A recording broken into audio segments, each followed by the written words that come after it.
Hello दोस्तों, आज की क्लास में आप सभी का बहुत बहुत स्वागत है। आज की क्लास में हम लोग मैथ का एक न्यू टॉपिक पढ़ेंगे जिसका नाम है द्विघात समीकरण। ठीक है, द्विघात समीकरण पढ़ेंगे। और इसके पहले हम लोगों ने रैखिक समीकरण के बारे में पढ़ा था। और वीडियो में आगे बढ़ने से पहले हम आपको थोड़ा सा बता दें कि आवाज आपको थोड़ा भारी भारी लगेगी। ठीक है, क्योंकि थोड़ा सा सर्दी की वजह से, क्योंकि मौसम ऐसा चल रहा है, तो उस पर थोड़ा सा आप मैनेज कीजिएगा। ठीक है, तो रैखिक समीकरण हम लोग पढ़ लिए थे और द्विघात समीकरण आज की क्लास में पढ़ेंगे। रैखिक समीकरण हम लोगों ने पढ़ा था, उसको समझा था, और उसमें जितने भी क्वेश्चंस बन सकते थे उसमें हमने किया था, जो आपके एंट्रेंस एग्जाम में आते हैं, चाहे आईआरटी का हो चाहे आपका पॉलिटेक्निक का एंट्रेंस एग्जाम हो। ठीक है, और हमने आपको वहां पर बताया था, लेकिन आवाज थोड़ा सा कट गई थी। फिर से हम आपको बता रहे हैं कि जो समीकरण होते हैं उसका यूज हमारे हर एक सब्जेक्ट में होता है, इसीलिए हम लोग समीकरणों को पढ़ते हैं। अगर मान लीजिए कि हमको रैखिक समीकरण सॉल्व करना नहीं आएगा या फिर द्विघात समीकरण सॉल्व करना नहीं आएगा, तो फिर हम किसी भी प्रॉब्लम को सॉल्व नहीं कर सकते। तो समीकरणों को सीखना इसीलिए जरूरी होता है कि बहुत सारे चैप्टर हमें ये काम देता है। ठीक है, तो इसका जो बेसिक पॉइंट है, ठीक है, इसका जो बेसिक पॉइंट है वो कहाँ से स्टार्ट होता है, द्विघात समीकरण आपको कैसे दिखता है, वो सबसे पहले हम आपको शॉर्ट तरीके से बताते हैं। क्योंकि हम आपको बार बार बता रहे हैं कि यहाँ हम लोग एंट्रेंस एग्जाम की तैयारी कर रहे हैं, तो हम लोग इसकी थ्योरी और बहुत सारी चीजों को नहीं पढ़ने वाले, टारगेटेड चीजों को पढ़ने वाले, जहां से हमको कम से कम समय में सारी चीजें समझ में आ जाए। तो इसका जो आपको फॉर्मेट देखने को मिलता है वो इस तरीके से देखने को मिलेगा। मतलब कि जो इसका रूप होगा वो कैसा दिखेगा आपको, हमेशा इस तरीके से दिखेगा कि A X square plus B X plus C is equal to 0। इस तरीके के फॉर्मेट में आपको जो भी समीकरण दिखती है उसको हम लोग द्विघात समीकरण, यानी कि इंग्लिश में क्वाड्रेटिक इक्वेशन कहते हैं। ठीक है, तो यहाँ पर जैसे कि इसके पहले हम लोगों ने क्या पढ़ा था, लीनियर इक्वेशन पढ़ा था, रैखिक समीकरण पढ़ा था। तो उसमें हमने देखा था कि x plus Y is equal to 0 लिखा है, तो ये रैखिक समीकरण होती थी। ठीक है, और रैखिक समीकरण में हमने आपको बताया था कि 3 वेरिएबल अगर हो जाए, जैसे कि x plus Y plus Z हो जाए, तब हम इसको कैसे सॉल्व करेंगे, ये सब हमने आपको इसके पिछली क्लास में बता दिया था। तो ये रैखिक समीकरण होता था। इसमें किसी भी तरीके का आप इसमें स्क्वायर नहीं देखेंगे, है ना। लेकिन यहाँ पर क्या होता है, यहाँ पर ये जो आपका a है, b है और c है, ये कांस्टेंट नंबर होती है। आप जो इसका जो आप एक पद देखेंगे चर, ठीक है, जिसको हम लोग वेरिएबल कहते हैं, ठीक है, वो आपको दिखेगा यहाँ पर x के फॉर्म में, है ना। वो इस तरीके से दिखेगा। कहने का मतलब ये है कि ये जो इक्वेशंस होंगी कैसे दिखेंगे, रियल में देखिए, ये तो इसका फॉर्मेट हो गया। रियल में कैसे दिखेंगे, मान लीजिए कि यहाँ पर लिखा है 4x² plus 3x plus 6 is equal to 0। तो इस तरीके की इक्वेशन आपको देखने को मिलती है, इस तरीके की इक्वेशन देखने को मिलती है। एक इक्वेशन और आपको बना करके दिखाएं, s इज इक्वल टू होता है ut plus half A T square. ये भी इक्वेशन अगर आप देखेंगे ध्यान से, ये इक्वेशन देखिए, इस पार्ट को अगर आप इधर कर दीजिए थोड़ा सा, मतलब इस पार्ट को इधर की तरफ कर सकते हैं ना, तो यहाँ पर आ जाएगा 1/2a, और यहाँ पर आ जाएगा टी स्क्वायर, और इस पार्ट को इधर की तरफ कर दीजिए, तो यहाँ पर हो जाएगा ut, और इस पार्ट को वापस इधर भेज दीजिए, तो क्या हो जाएगा -s। तो इधर क्या बचेगा, केवल 0, तो बराबर 0। अब इस इक्वेशन को देखिए और इस फॉर्मेट को देखिए, या फिर इस इक्वेशन को देखिए, आपको एकदम सेम चीज नहीं दिख रही। ये टोटल a के बराबर है, ये b के बराबर है, और ये c के बराबर है, जहां पर ये इसका वेरिएबल है। तो कहने का मतलब है कि द्विघात समीकरण हर जगह आती है। अब जिसको द्विघात समीकरण सॉल्व करना नहीं आएगा, तो वो इस इक्वेशन को कैसे सॉल्व कर पाएगा, क्योंकि आप इसमें वैल्यूज रखेंगे, ठीक है, फिर आगे चल करके ये आपको सॉल्व करना पड़ेगा। तो अगर आपको पता ही नहीं कि द्विघात समीकरण का हम लोग मूल कैसे निकालते हैं, उसका हल कैसे निकालते हैं, आंसर कैसे निकालते हैं, तो फिर आपको हर एक चैप्टर में प्रॉब्लम होगी, फिजिक्स के हर एक चैप्टर में प्रॉब्लम होगी, मैथ के हर एक चैप्टर में प्रॉब्लम होगी। तो कहने का मतलब है कि ये सब आपके ऐसे चैप्टर हैं जो कि टूल का काम करते हैं। ठीक है, आपको ये सारे तो पढ़ने ही है। ठीक, तो आप समझ गए ये फॉर्मेट कैसे बनता है, इसकी इक्वेशंस कैसे दिखेंगी। ठीक है, चलिए, बहुत अच्छी बात है। अब देखिए, सबसे ज्यादा जो इस पे क्वेश्चंस बनते हैं, इसके मूल पे बनते हैं। अब ये मूल क्या होता है, क्या होता है मूल, इंग्लिश में हम इसको रूट कहते हैं। क्या कहते हैं, रूट कहते हैं, मूल कहते हैं। किताबों में जब इसके क्वेश्चन आएंगे तो मूल करके या फिर हल करके भी लिखा रहता है। ठीक है, इसका कभी कभी नाम हल भी रहता है। हल मतलब सोल्यूशन, क्या, सोल्यूशन। ठीक है, तो ये करके इनसे पूछा जाता है। सोल्यूशंस का मतलब जैसे कि, जैसे मानिए यहाँ पर हमने लिखा x प्लस, सॉरी, यहाँ पर हमने लिखा x plus Y is equal to 10। ठीक है, तो यहाँ पे अगर हम x की वैल्यू 4 दे दें और इसकी वैल्यू y की वैल्यू 10 दे दे, इसकी वैल्यू 4 इसकी वैल्यू 10, तो ये इसका क्या हो, सॉरी, इसकी वैल्यू 4 इसकी वैल्यू 6, तो ये क्या हो गया, इस इक्वेशन का सोल्यूशन हो गया, इस इक्वेशन का हल हो गया, इस इक्वेशन का रूट हो गया, है ना। तो सेम उसी तरीके से इस इक्वेशंस का हम लोग रूट कैसे निकालेंगे वो हमको समझना है। इसमें हम क्या करते थे इसमें क्या करते थे, इसमें हम एक का वैल्यू रखते थे, मान लीजिए कि यहाँ पर हमने 3 रख दिया, तो दूसरे का हमको खुद ही मिल जाता था। इसको इधर ले जाते थे, घटा देते थे, तो y इज इक्वल टू 7 आ जाता था। तो यहाँ पर हमारा दो हल आ जाता था कि x इज इक्वल टू 3 और y इज इक्वल टू 7, ये आ जाता था। लेकिन यहां पर हम ऐसा नहीं कर सकते। ठीक है, इसका तरीका है, इसका तरीका तो है। ठीक है, जिसको हम लोग गुणनखंड विधि कहते हैं, गुणनखंड से हम इसका हल निकालते हैं। आपने निकाला भी होगा। चलिए एक छोटा सा एग्जांपल से समझ लेते हैं।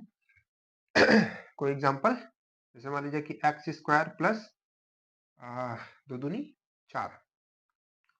ठीक है, चलिए 2 दूनी 4। ठीक है, तो यहां से 2 2 4, 4x प्लस 4।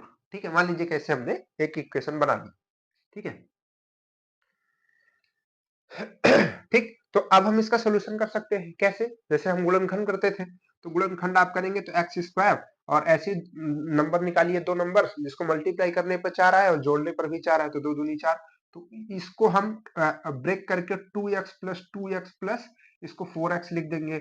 अब यहाँ से हम x कॉमन कर लेंगे तो x प्लस क्या बचेगा 2, और यहाँ पर हम 2 कॉमन कर लेंगे तो क्या बचेगा x प्लस 2, फिर बाद में x प्लस 2 2 दिखेगा, तो यहां हम क्या करेंगे, x प्लस 2 एक बार कॉमन कर लेंगे और दूसरे बार में x प्लस 2 कॉमन कर लेंगे, तो ये हमारा आ जाता था। यहां से हम x का वैल्यू निकाल सकते थे कि x की वैल्यू 2 2 ही आ रही है बार बार, तो ये हम सोल्यूशन निकाल सकते थे। लेकिन कभी कभी हमको ऐसी कोई इक्वेशंस मिलेगी, ठीक है, जिससे हमको इन चीजों को निकालने में प्रॉब्लम होगी।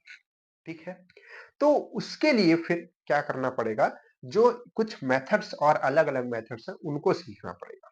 ठीक है, और एक चीज हम आपको बता दें यहाँ पर कि आप ये जो द्विघात समीकरण है इसका बेसिक बहुत अच्छे तरीके से समझने के लिए जो यहाँ पर हमने समझाया, जो उसके मूल की बात कर रहे हैं, जो आगे इस पे और भी क्वेश्चंस की बात कर रहे हैं, ये सभी क्वेश्चंस और कॉन्सेप्ट आपको जरूर सीखना है। ठीक है, उसको अगर आप नहीं देखेंगे तो आज के क्वेश्चन को तो समझ लेंगे लेकिन बाकी और भी क्वेश्चन छोड़ देंगे। तो उसको समझने के लिए हर एक वीडियो के नीचे, इस वीडियो के भी नीचे डिस्क्रिप्शन है। ठीक है, डिस्क्रिप्शन को खोलेंगे, वहां पर आपको एक लिंक मिलेगी जो कि मैथ्स की लिंक। ठीक है, मैथ की प्लेलिस्ट खोलिएगा, 2025 का जो हमने पूरा बैच चलाया था, दिव्य बैच के नाम से चला था, तो वहां पर आपको प्लेलिस्ट में ओपन करना है और वहां पर क्वाड्रेटिक इक्वेशन की 2 वीडियोस है। ठीक है, पहली वीडियोस को देखना है पहले, फिर दूसरी वीडियो को देखना है, तो उनको आप दोनों को जरूर देखना है, इसको भी देखना है और उनको भी देखना है। ठीक है, तो वहां पर आपका बेसिक क्लियर होगा और बहुत अच्छे क्वेश्चन हमने वहां पर भी कराए हैं, तो उनको भी देखना है और साथ में इसको भी देखना है। ठीक है, दोनों को लेकर के चलना है। ठीक, जहां पर हम लोग अच्छे अच्छे क्वेश्चन कर रहे हैं, बेसिक आप वहां से क्लियर करते चलिए, वहां का जरूर देखिए, हर एक चैप्टर का देखिए, क्योंकि उधर भी पूरा पढ़ाया गया है और इधर भी आपको पूरा पढ़ाया जाएगा। ठीक है, ध्यान रखिएगा। तो आप समझ गए कि यहाँ पर हमको रूट्स को फाइंड आउट करने के लिए कुछ और चीजों की जरूरत पड़ेगी। तो अब देखिए यहाँ पर हम आपको कुछ प्रॉपर्टी के बारे में बताते हैं। ठीक है, जिसपे हम क्वेश्चंस करेंगे, अभी 2 मिनट में क्वेश्चन हम लोग करने वाले हैं।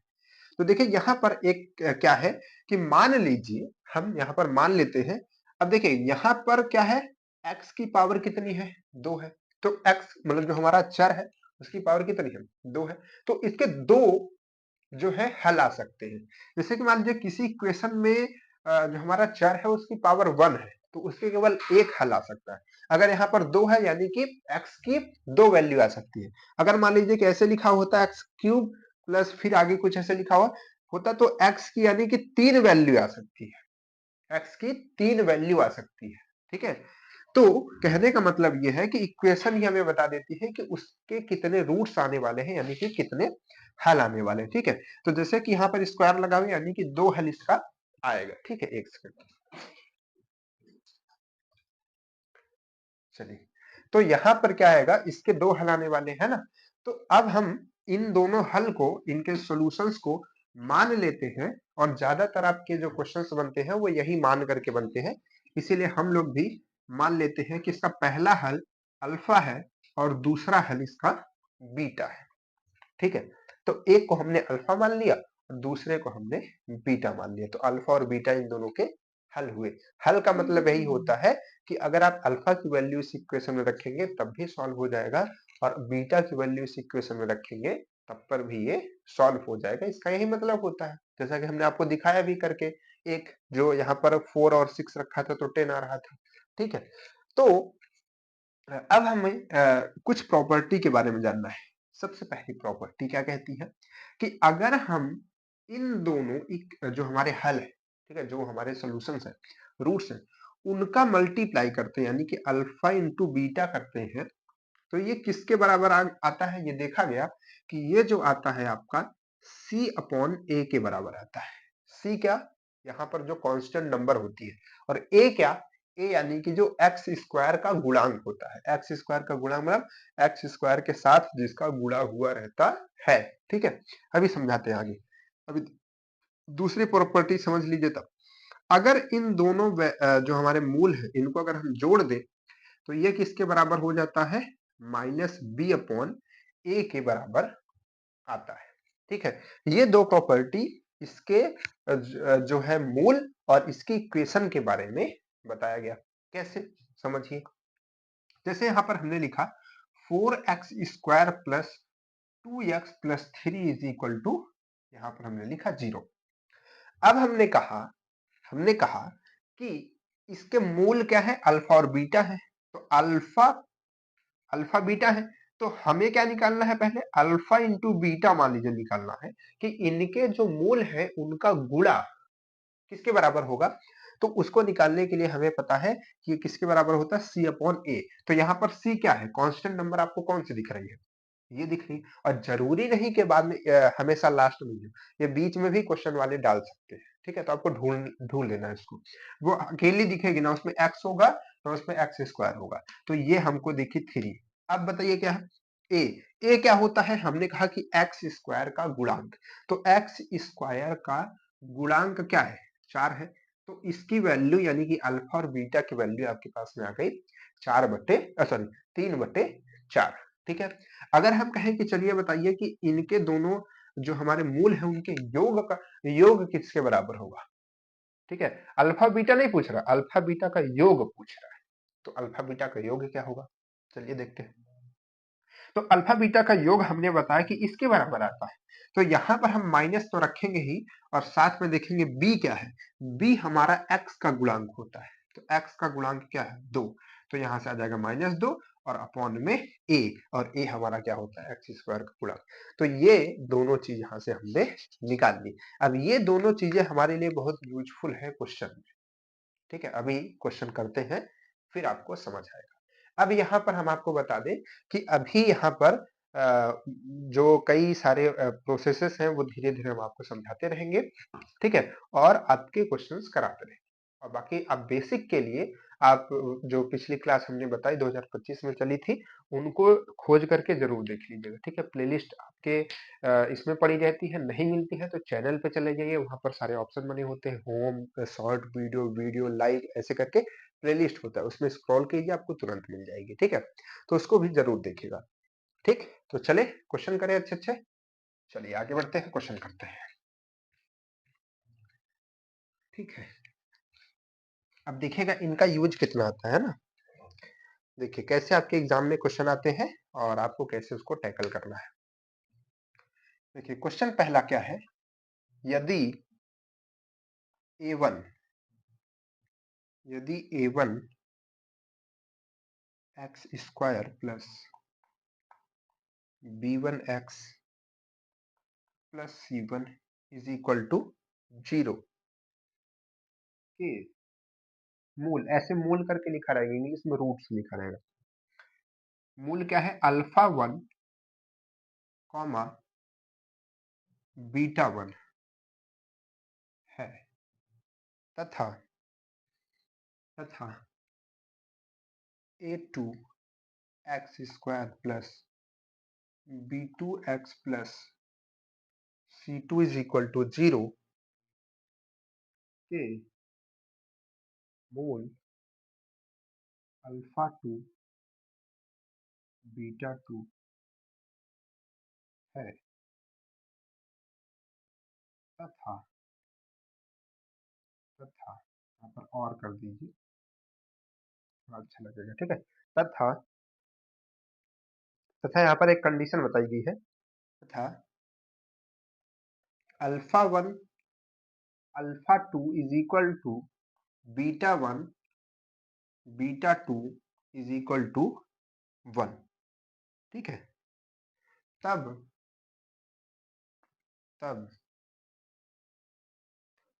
तब आपसे पूछा गया है ऑप्शन से, ठीक है। तो ऑप्शन हम इधर किनारे लिखेंगे, ठीक है। a1 upon a2 is equal to b1 upon b2। देखिए छोटे छोटे जो क्वेश्चंस हैं और बाकी के जो क्वेश्चंस हैं हमने पहले ही करा दिए हैं, तो उस तरीके के क्वेश्चन आप वहीं पर जाकर के प्लीज देख लीजिएगा, ठीक है।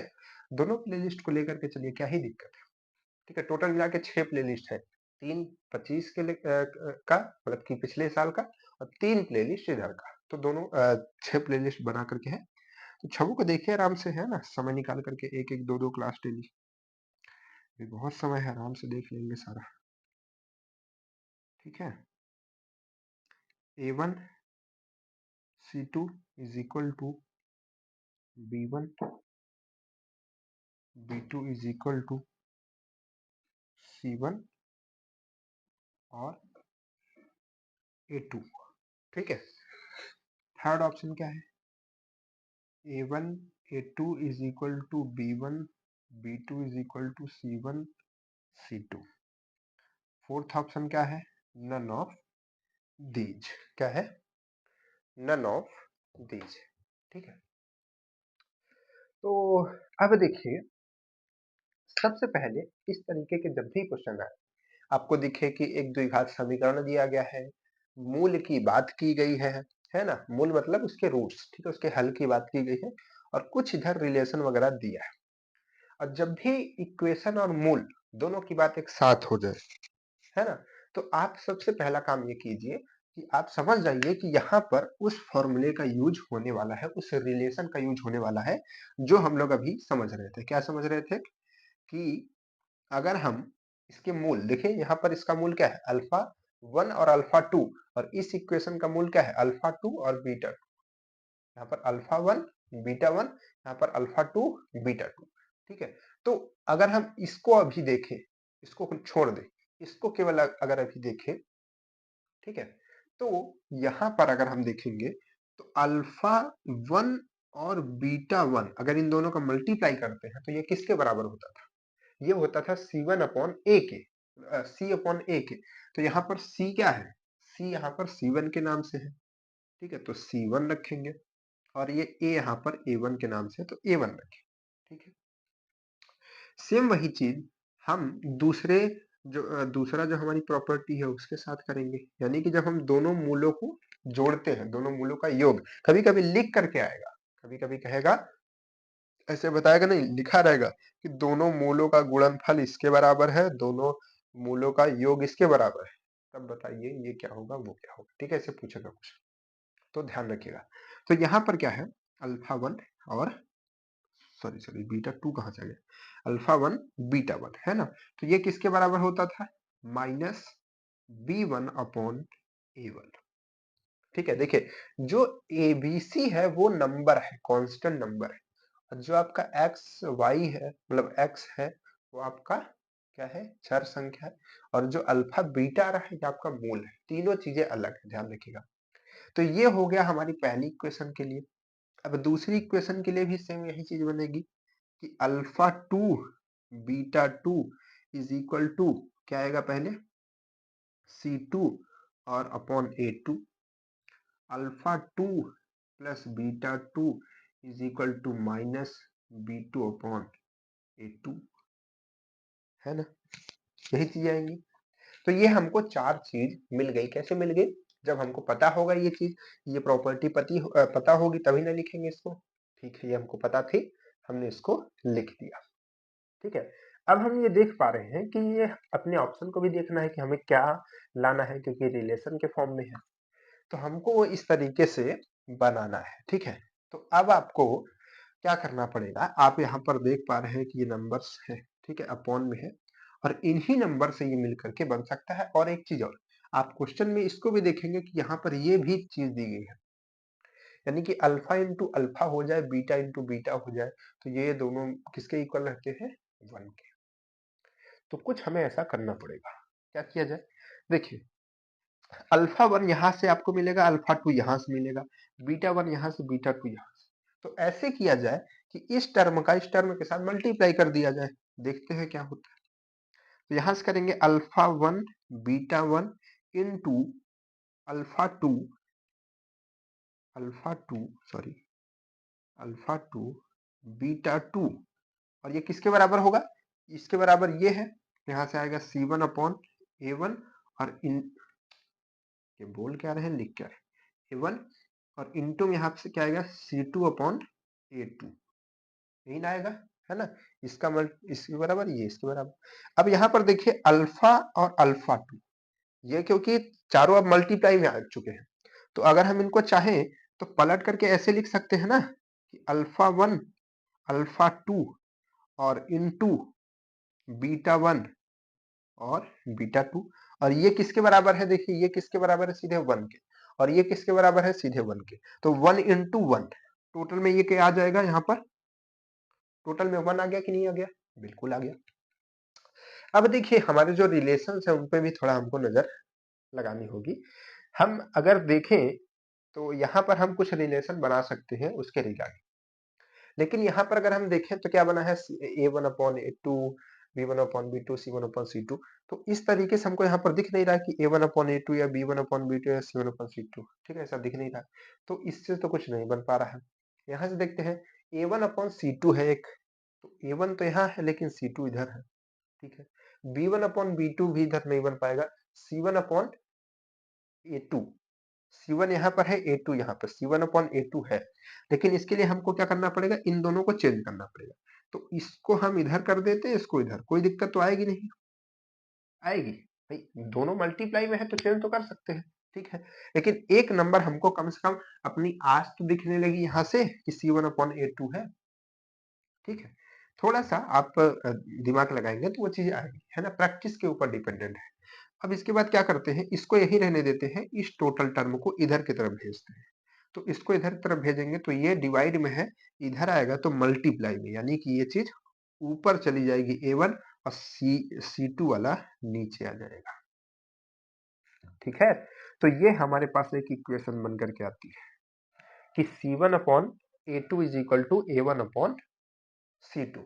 अब देखिए यहां से ये इक्वेशन हमारे पास बन गई, इसको एक मान सकते हैं या फिर आप याद रख सकते हैं, ठीक है। तो यहाँ से ये जो पार्ट है ये दोनों मिलकर के हमको ये सोल्यूशन देते हैं। अब हमको इसका भी तो इस्तेमाल करना पड़ेगा कुछ ना कुछ। चलिए अब यहाँ से देखते हैं क्या निकलता है, ठीक। तो यहाँ से कुछ रिलेशन निकालने के लिए हम क्या करेंगे, क्या करें, चलिए बताइए क्या करते हैं। यहाँ पर हम अल्फा 1 और बीटा 1 करते हैं, लेकिन इसका मल्टीप्लाई अब हम करते हैं अल्फा 2 और प्लस बीटा 2 के साथ। अब आप सोचिए कि हमने यहाँ पर अल्फा 1 बीटा 1 लिखा, तो यहाँ पर हम अल्फा 1 बीटा 1 यहाँ पर भी लिख सकते थे, लेकिन हमारा वहां पर कुछ फायदा नहीं होता, क्योंकि अल्फा 1 यहाँ पर रहता और यहाँ पर भी अल्फा 1, और अल्फा 1 का अल्फा 1 के साथ मल्टीप्लाई होता, तो ऐसा कुछ तो रिलेशन दिया नहीं है। क्या दिया है? अल्फा 1 का अल्फा 2 के साथ। तो इसीलिए अल्फा 1 के साथ यहाँ पर अल्फा 2 और बीटा 1 साथ बीटा 2 इस तरीके से लिखा। यहाँ पर क्या होगा, अब हम इसको अंदर की तरफ मल्टीप्लाई करेंगे तो कुछ ना कुछ तो वैल्यू आएगी, ठीक है। लेकिन उससे पहले अच्छा क्या करते हैं इधर का, चलिए ठीक है। तो इससे पहले हम आपको यहाँ पर कुछ बताना चाहते हैं, इसको थोड़ा छोटा लिखेंगे, जगह नहीं है ना, तो कहाँ लिखें इसको, अब इधर का हटा दे क्या, ये पार्ट, ठीक है, चलिए इधर हटा देते हैं। तो यहाँ पर क्या है, हमने क्या लिखा था, अल्फा 1 और बीटा 1, और यहाँ पर क्या लिखा था, अल्फा 2 प्लस बीटा 2। तो ये भी तो किसी के इक्वल होगा। कैसे, ये अल्फा 1 और बीटा 1, अल्फा 1 और बीटा 1, ये किसके बराबर होता है, ये होता है C1 अपॉन A1 के। देखिए अभी आप लोग ना चीजों को समझ आ रहे हैं, तो थोड़ा समय दीजिए, समझिए, कॉन्सेप्ट समझिए, कैसे कैसे क्वेश्चन को घुमाया जा सकता है। अपने माइंड को प्रिपेयर होने दीजिए, उन सारी जो क्रिटिकल चीजें हैं घूमने फिरने दीजिए, तभी आप क्वेश्चंस को घुमा फिरा करके समझ पाएंगे, कर पाएंगे। ठीक है, अब जरूरी नहीं कि एग्जाम में आज यही क्वेश्चन आना है, लेकिन अगर इस तरीके के क्वेश्चन आते हैं, आप कॉन्सेप्ट को सीखे हैं, समझे हैं, अपने दिमाग में उस तरीके की प्रैक्टिसेस किए हैं, तो दिमाग ऑटोमेटिक उसको करता जाएगा। ठीक है, लेकिन अगर नहीं किए हैं, सोचे हैं कैसे करने से हो जाएगा, छोटे छोटे क्वेश्चन करने से सर, तो फिर प्रॉब्लम क्रिएट होगी। ठीक है, आपके लिए इसे ध्यान रखिएगा। और आईआरटी वगैरह में ये सब छोटे क्वेश्चन नहीं आते, ये भी ध्यान रखिएगा, नहीं तो जो बच्चे दिए हैं उनसे कभी पूछ लीजिएगा। ठीक, तो चलिए यहाँ पर कहाँ तक बचे थे, हाँ, इसकी वैल्यू हमने रख दी है। अब अल्फा 2 और बीटा, इसकी वैल्यू भी तो ये होती है ना, क्या है ये, माइनस B2 अपॉन A2, यही होगी ना इसकी वैल्यू। चलिए ठीक है, अब हम इसका मल्टीप्लाई इसके साथ करेंगे, इसका मल्टीप्लाई इसके साथ, क्योंकि अंदर मल्टीप्लाई करेंगे तो यही तो होगा, इसका होगा। तो यहाँ पर अल्फा 1, और अगर हम अल्फा 2 को इधर कर दें और बीटा 1 को यहाँ कर दें, तो ये तीनों एक साथ मल्टीप्लाई, बीच में प्लस, फिर अब इस टोटल का बी के साथ, तो यहाँ पर क्या होगा, अल्फा 1 अलग हो जाएगा और बीटा 1 और बीटा 2, और इज इक्वल टू में क्या आएगा, यहाँ पर देखिए सेम वही चीज रहेगी, अभी इसमें कोई चेंज नहीं आएगा। ठीक है, सेम वही चीज, ये वही चीज रहेगा। ठीक है, मान लीजिए कि ये पूरा टर्म वही रहेगा। ठीक है, यहाँ पर भी वही टर्म, ठीक, कुछ भी नहीं हो रहा है। तो अब देखिए यहाँ पर अल्फा 1 और बीटा सॉरी, अल्फा 1 और अल्फा 2 आप जानते हैं किसके बराबर है, 1 के। बीटा 1 और बीटा 2 किसके बराबर है, 1 के। तो यहाँ से हम इसको हटा सकते, मतलब 1 से मल्टीप्लाई करेंगे कोई फर्क नहीं पड़ेगा, इससे मल्टीप्लाई करेंगे कोई फर्क नहीं पड़ेगा। ठीक है, ये इक्वल आपका रहेगा ही। अब आपका आ गया अल्फा, देखिए अल्फा 1 अब प्लस बीटा 1, ठीक है, या फिर बीटा 1 प्लस अल्फा 1, जो भी कहना है कह लीजिए। तो अब देखिए इसका भी काम हमारे पास में आ गया, जिसका भी आपको दिख नहीं रहा था, अब काम आ गया ना। तो अब इसके जगह हम क्या रख सकते हैं, इसके जगह हम क्या रख सकते हैं, देखिए इसके जगह हम रख सकते हैं जो इसकी वैल्यू है, यानी कि माइनस B1 अपॉन A1, और इक्वल में क्या है, ये जो हमारा पार्ट बचा था, C1 अपॉन A1 और multiplied by minus B2 upon A2। अब यहाँ से देखिए A1 से A1 आपका कट जाएगा, ठीक है, माइनस से माइनस आपका कट जाएगा, क्या बचेगा, क्या बचेगा भाई, यहाँ पर देखिए यहाँ पर देखिए ये जो C1 है ये A2 के साथ अगर आ जाएगा तो C1 अपॉन A2 बन जाएगा। ठीक है, C1 अपॉन A2 जो है हमारा बन जाएगा, जो कि हमारे पहली इक्वेशन में भी बना था, C1 अपॉन A2। तो C1 अपॉन A2 और B2 को हम इधर भेज देते हैं, तो B1 तो यहाँ पर पहले से ही है, B2 ऊपर है तो इधर आएगा तो नीचे हो जाएगा, तो B2 हो जाएगा, और ये किसके बराबर हो जाएगा, C1 अपॉन A2 के, क्योंकि यहाँ पर C1 और A2 ही बचा हुआ है।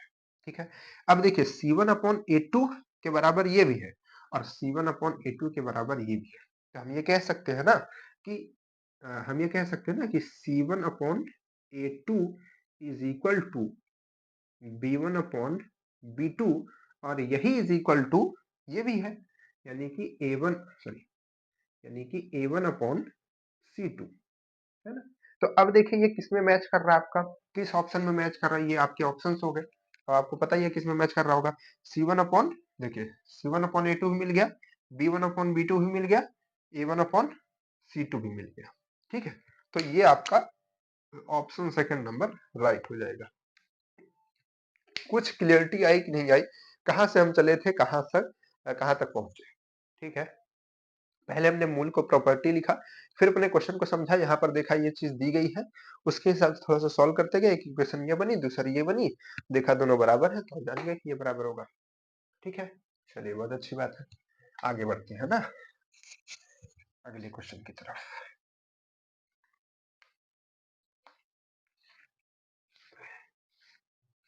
चलिए नेक्स्ट क्वेश्चन,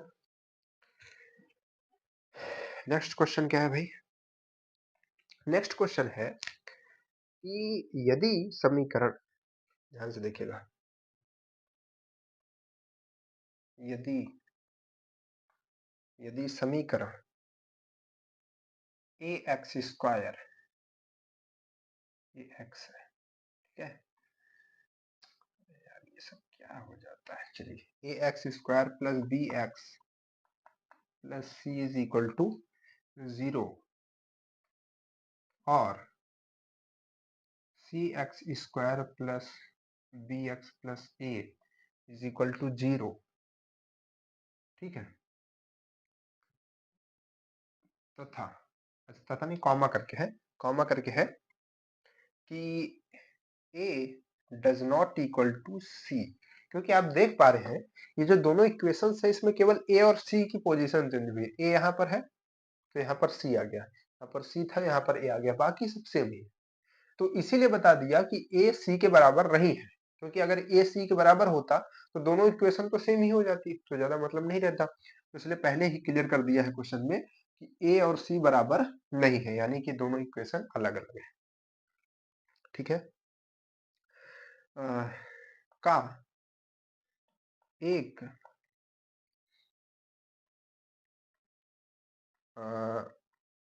ऋणात्मक समान मूल है, एक ऋणात्मक समान मूल है,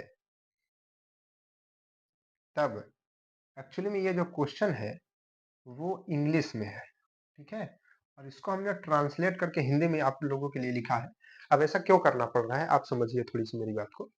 देखिए हिंदी के जितनी भी किताबें हैं उनमें क्वेश्चंस का लेवल है, ठीक ठाक है, कुछ क्वेश्चंस है, लेकिन बहुत सारे ऐसे क्वेश्चंस नहीं है जो आपके लेवल को मैच नहीं कर पाते, तो इसलिए हमें इंग्लिश की बुकों में जाना पड़ता है, वहां से क्वेश्चंस को आपके लिए लाना पड़ता है और इसको ट्रांसलेट करके, क्योंकि हिंदी वाले बच्चों को ये सब क्वेश्चंस नहीं मिल पाएंगे, तो उनके लिए ट्रांसलेट करके आपको हम देते हैं, ठीक है, ताकि आप अच्छे अच्छे क्वेश्चन को मेंटेन कर पाए, अपने लेवल को मेंटेन कर पाए, ठीक। तो हम आपको समझा देंगे क्वेश्चन वैसे, ठीक है, हमने वैसे जितना अच्छे तरीके से किया है वो ट्रांसलेट, है ना, हो सका है उतना अच्छे से किया है। ऑप्शंस क्या है, ऑप्शन है, पहला ऑप्शन आपका है 0, दूसरा ऑप्शन क्या है, दूसरा ऑप्शन, अच्छा एक चीज है कि अगर जिस क्वेश्चन में ऑप्शन 1 और 0 और 2 इस तरीके से आ गए तो उसमें बहुत ज्यादा आपने देखा होगा लगभग लगभग या तो एक आंसर होगा या तो 0 आंसर होगा, ऐसा आपने देखा नहीं देखा है ना। चलिए, तो अब इसको हम कैसे करेंगे, है ना, ये भी बात है। तो अब देखिए, पहले तो हम क्वेश्चन को समझते हैं क्या कह रहा है। यहाँ कह रहा है कि समीकरण, एक समीकरण ये है और समीकरण ये है, ठीक है, जहां पर ए और सी बराबर नहीं है, हमने मतलब आपको समझा दिया, यानी कि इक्वेशन दोनों अलग अलग है। का का एक ऋणात्मक ऋणात्मक समान मूल है, मतलब इन दोनों का एक मूल, क्योंकि इसके भी दो मूल होंगे और इसके भी दो मूल होंगे, एक अल्फा होगा एक बीटा होगा, मतलब एक अल्फा बीटा इसका होगा और इसमें भी एक अल्फा बीटा मूल होंगे, दो इसके मूल दो इसके मूल, लेकिन इन दोनों में से एक मूल ऐसा है, ठीक है, जो कि समान है, समान है और क्या है, ऋणात्मक भी है, ठीक है, क्या है, ऋणात्मक भी है। जैसे अगर मान लीजिए कि हम इसके मूल को मानते हैं कि एक माइनस अल्फा होगा, क्योंकि ऋणात्मक कह रहा है तो हम माइनस अल्फा मानते हैं इसके एक मूल को, और दूसरा बीटा अगर मान लीजिए तो इसका जो मूल होगा एक माइनस अल्फा ही होगा, दूसरा कुछ भी हो सकता है, मान लीजिए कि गामा वगैरह कुछ भी हो सकता है, दूसरे वाले से हमको मतलब नहीं है, दूसरा वाला अलग हो, बिलग हो, डिलग हो, कुछ भी हो, समान हो नहीं हो उससे मतलब नहीं, लेकिन एक मूल इसका जो है समान है और क्या है, ऋणात्मक है, ठीक है, ये क्वेश्चन कह रहा है, तब आपको बताना है इसका मान। जब ऐसे क्वेश्चन आते हैं एग्जाम में तो दिमाग चकरा जाता है ना, कि बहुत पढ़े थे यार लेकिन आप पता नहीं क्या गया, कुछ पहले तो क्वेश्चन नहीं समझ में आ रहा है और समझ में आ रहा है तो सॉल्व कैसे करें, यही होता है ना। तो देखिए, हम अगर मान लें कि A X square plus B X plus C is equal to 0 और क्या था, C X square plus B X plus A is equal to 0, इन दोनों का जो मूल है ठीक है, जो समान मूल है वो क्या है, माइनस अल्फा है। क्या मान ले, माइनस अल्फा है। अगर हम मान लेते हैं तो अब मूल है तो क्या होगा, मूल क्या काम करता है, मूल का काम ये होता है कि अगर हम मूल की वैल्यू रख दें इक्वेशन पे, मूल की वैल्यू अगर हम इक्वेशन में रख दें तो वो इक्वेशन को सॉल्व कर देता है, उसका मान ला देता है। तो हम क्या करते हैं, इस जो हमारा ये कॉमन है, मतलब इसका भी मूल है इसका भी मूल है, इसका मान दोनों पे रख देते हैं, फिर देखते हैं क्या होता है। तो अब मूल कहाँ पे रखा जाएगा, ए बी सी की जगह पे तो नहीं रखा जाएगा, कहाँ पे रखा जाएगा, जो हमारा चर है यानी कि एक्स पे। तो यहाँ पर रखेंगे अगर हम, ध्यान से देखिएगा यहाँ पर, तो क्या था अल्फा माइनस अल्फा, तो माइनस अल्फा का स्क्वायर क्या हो जाएगा, अल्फा स्क्वायर। यहाँ पर रखेंगे अल्फा एक्स की जगह, तो अल्फा तो आएगा लेकिन माइनस वाला इसको माइनस कर देगा, ठीक है। यहाँ पर सेम वही चीज, यहाँ पर अल्फा स्क्वायर और यहाँ पर अल्फा तो आएगा लेकिन इसको माइनस कर देगा, ठीक है, रख दिया हमने। अब हमको ये दो इक्वेशंस दिख रही हैं, अब हमको इनको कुछ ना कुछ करना पड़ेगा, सॉल्व करना पड़ेगा, तभी ना कुछ आगे काम बढ़ेगा, क्योंकि अब तो कुछ दिख नहीं रहा, मान रख दिया होगा। तो अब हमको एक चीज नजर में बहुत खटक रही है, ये पार्ट देखिए, ये पार्ट कुछ हमको बराबर बराबर दिख रहा है, मतलब यहाँ से कुछ हो सकता है।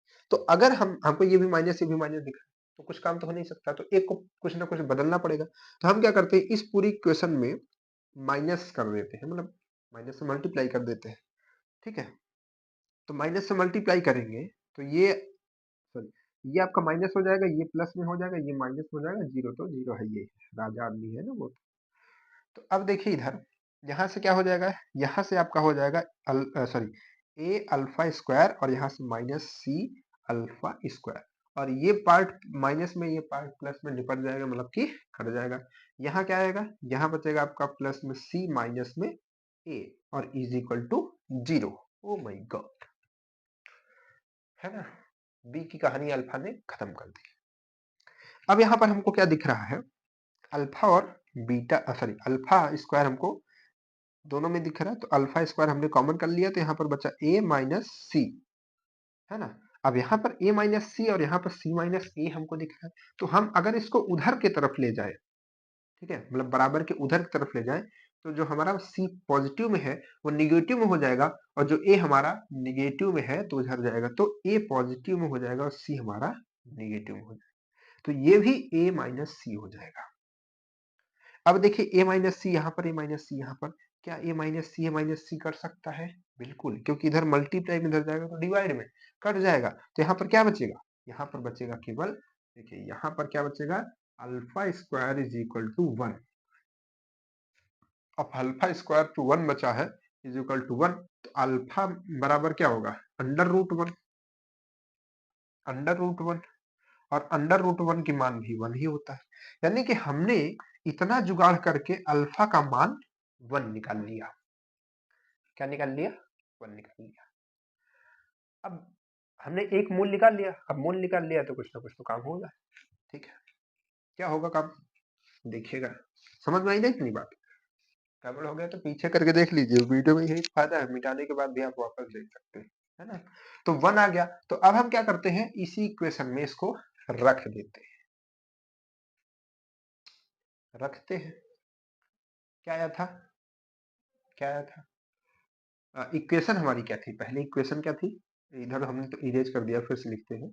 जब हमने अल्फा का मान रख दिया था तब की इक्वेशन की बात कर रहे हैं, A alpha square minus B, X नहीं था, सॉरी सॉरी, बी अल्फा, और यहाँ पर क्या था, plus C is equal to zero, क्योंकि यहाँ पर आप मान नहीं रख सकते, क्योंकि यहाँ पर अल्फा तो है ही, तो कैसे रखेंगे, तो अल्फा का मान तो यही वाली इक्वेशन में रखना पड़ेगा ना, दिमाग, है ना।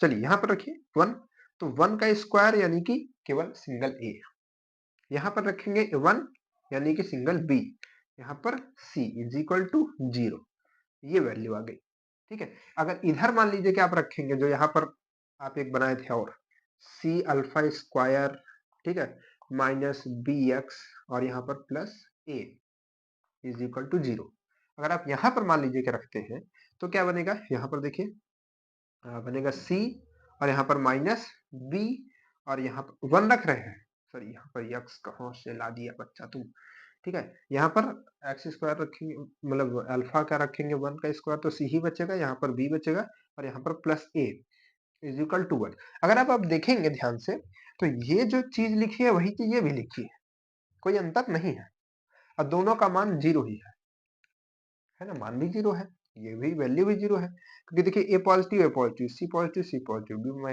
Negative, B negative. तो यहाँ पर चाहे आप इसको ले लीजिए चाहे इसको, और यहाँ पर देखेंगे पूछा भी यही है कि a minus B plus C is equal to क्या। तो अब इज इक्वल टू क्या की जगह हमने इतना मेहनत किया तो 0 तो लिख सकते हैं ना बाबा, तो 0 इसका आंसर आएगा। क्लियर है?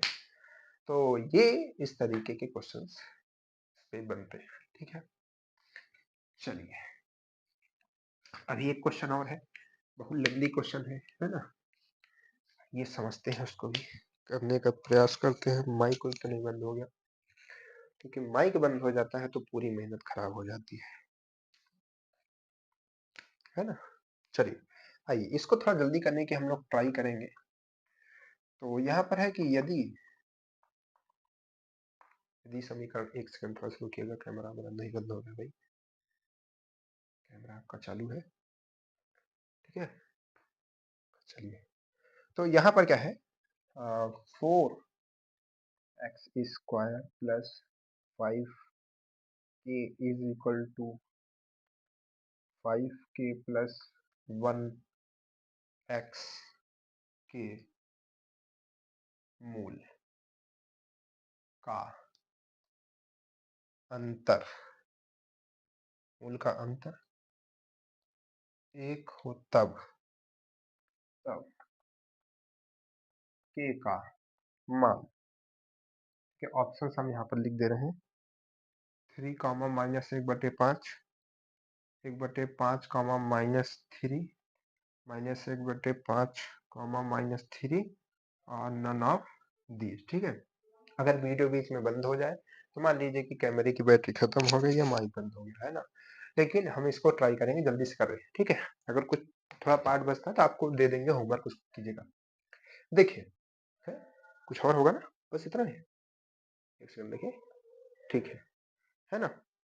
तो अब देखिए यहाँ पर ये आपका इक्वेशन है।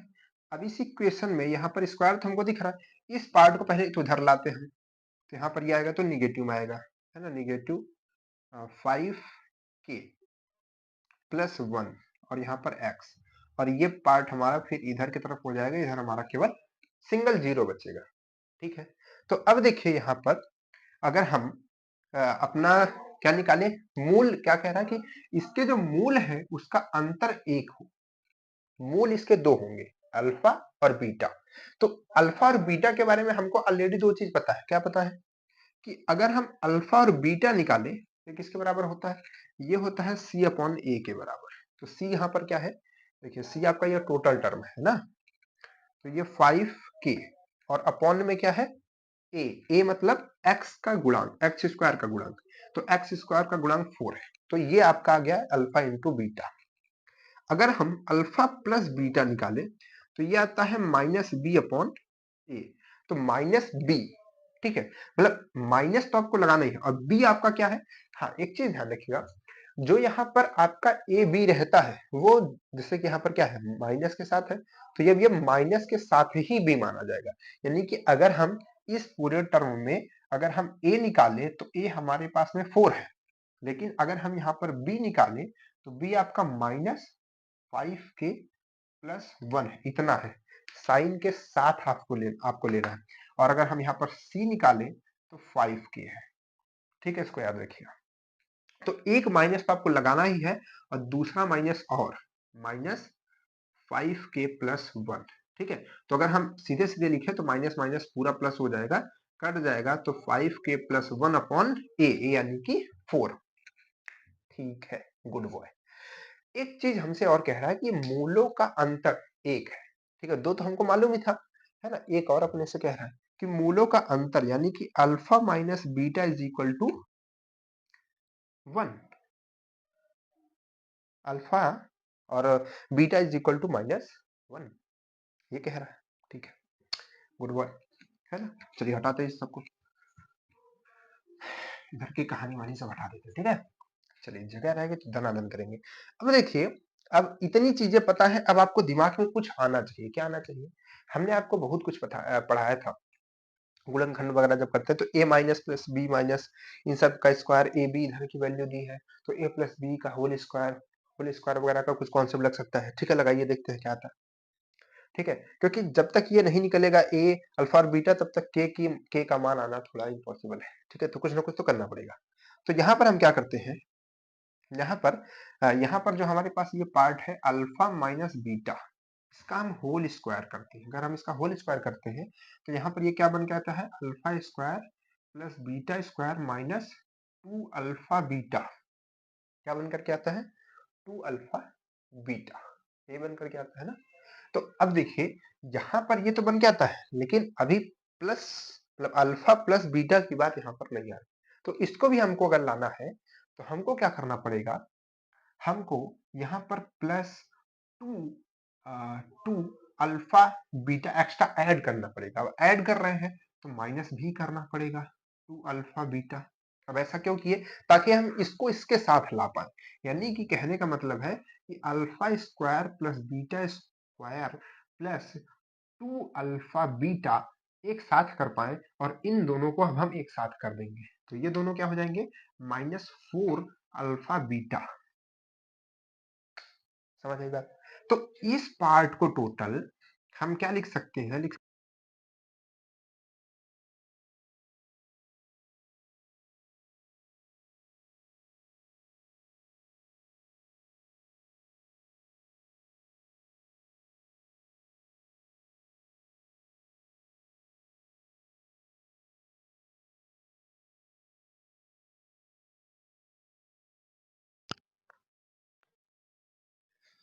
माइक जो है वो बंद हो चुका है। हमने कहा ना माइक तो बंद हो सकता है, कैमरा भी बंद हो सकता है, क्योंकि 1 घंटे की क्लास लेने का उतना उसका चार्ज नहीं था। ठीक है, कोई बात नहीं है, दूसरा माइक ऑन कर दिया हमने। तो आपको ये समझ आ रहा होगा ना जो हम कर रहे थे। ठीक है, इधर हमने निकाल लिया, फिर यहाँ से हमने इधर प्रोसेस किया। ठीक है, क्यों कर रहे थे, क्योंकि ये वाला पार्ट हमको लाना था, ये लाना था हमको। ठीक है, इसीलिए हम ये प्रोसेस कर रहे थे कि अल्फा प्लस बीटा भी आ जाए, है ना। अब देखिए यहाँ पर ये क्या था, अल्फा माइनस बीटा का होल स्क्वायर। अब देखिए, आपको अल्फा माइनस बीटा भी पता है, ये 1 है तो यहाँ पर 1 का स्क्वायर हो जाएगा। अल्फा अल्फा माइनस बीटा ये है, अल्फा प्लस बीटा भी आपको पता है कि ये टोटल पार्ट है। तो अल्फा प्लस बीटा रखिए, क्या आएगा, 5k प्लस 1/4 का होल स्क्वायर, माइनस में 4, और ऊपर से लिखा हुआ है अल्फा बीटा। तो अल्फा बीटा की वैल्यू आपको पता है, -k, सॉरी 5k/4। तो यहाँ पर 4 से मल्टीप्लाई कीजिए 5k/4, जहां से 4 से 4 कट जाएगा तो टोटल यहाँ पर बचेगा क्या, 5k। ठीक है, अब इसको कैसे सॉल्व किया जाए, देखिए यहाँ पर आएगा 1, यहाँ पर आपका आएगा ये इसका इसका होल स्क्वायर हो जाएगा, तो यहाँ पर आएगा 25k का स्क्वायर प्लस 1 का स्क्वायर 1 ही आता है, प्लस 2 ए बी। तो ए हमारे पास क्या है, 5 के, और बी हमारे पास 1 है, जिसका कोई मतलब नहीं रहेगा, अपॉन में 4 चौक 16, और यहाँ पर -5k। ठीक है, ठीक। तो अब हम क्या करते हैं, इसको थोड़ा सा सॉल्व करते हैं। तो अब हम इसको कैसे सॉल्व करते हैं, ये